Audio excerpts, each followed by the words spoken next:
দুইজন ডাক্তার, দুইজন ইঞ্জিনিয়ার। ওরা থাকে আমেরিকা। যাওয়ার সময় আমার থেকে 4 কোটি টাকা নিয়ে গেছি, আপনাকে নিয়ে যাব, পাসপোর্টটা পর্যন্ত নিয়ে গেছি, কিন্তু আর নেয় না, খোঁজ খবরও নেয় না। এখন যোগাযোগ করলে সেই আগের যোগাযোগে পাই না তাদেরকে। এভাবেই নিজের কষ্টের কথা জানালেন রফিকুল ইসলাম। পেশায় তিনি একজন ডাক্তার। লাখ লাখ টাকা খরচ করে ছেলেদেরও বানিয়েছিলেন ডাক্তার ও ইঞ্জিনিয়ার, অথচ শেষ বয়সে এই বৃদ্ধাশ্রমই হলো তার শেষ ঠিকানা। একটা সময় ঈদ এলে সবার মুখে হাসি ফোটাতে কতই না আয়োজন করেছিলেন তারা।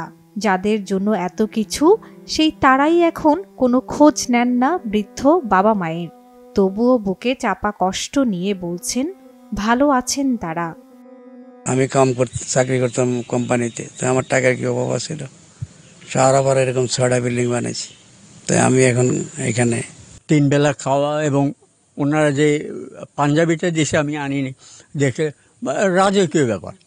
তো এটা কি, এটা গড গিফটেড, আল্লাহর রহমতে অনেক ভালো আছে এখানে। এ অবস্থায় সন্তানের প্রতি কোনো অভিযোগ নেই। নিজের আত্মসম্মান ও মেয়ের সুখের জন্যই নিঃস্ব জীবন বেছে নিয়েছেন তারা। আমরা তো 51 পরিবার, আমরা হয়তো অল্প লেখাপড়া, কিন্তু ওরা তো বেশি লেখাপড়া, চাকরি করতে পারতেছে না, বাচ্চা কাজে বেটি ছাড়া দিতে পারতেছে না, স্বামীরেও দেখতে হচ্ছে। কি করবি, ওদের দোষ দিয়ে কোনো লাভ নাই।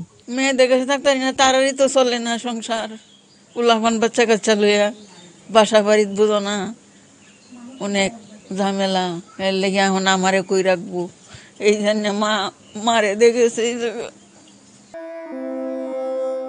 ঈদের দিন সবার মতোই নতুন জামা কাপড় ও সেমাই মুড়ি দিয়ে ঈদ আনন্দ ভাগাভাগি করেন বৃদ্ধাশ্রমের এই তত্ত্বাবধায়ক। আমার সাধ্যের মধ্যে আমি চেষ্টা করি ওদেরকে ভালো রাখার জন্য, কিন্তু সন্তানের অভাবটা তো আমি দিতে পারবো না, আপনজনের কষ্টটা তো আমি নিতে পারবো না। গাজীপুরের মণিপুরে এই বৃদ্ধাশ্রমে এখন প্রায় 200 বৃদ্ধ ও বৃদ্ধা রয়েছেন।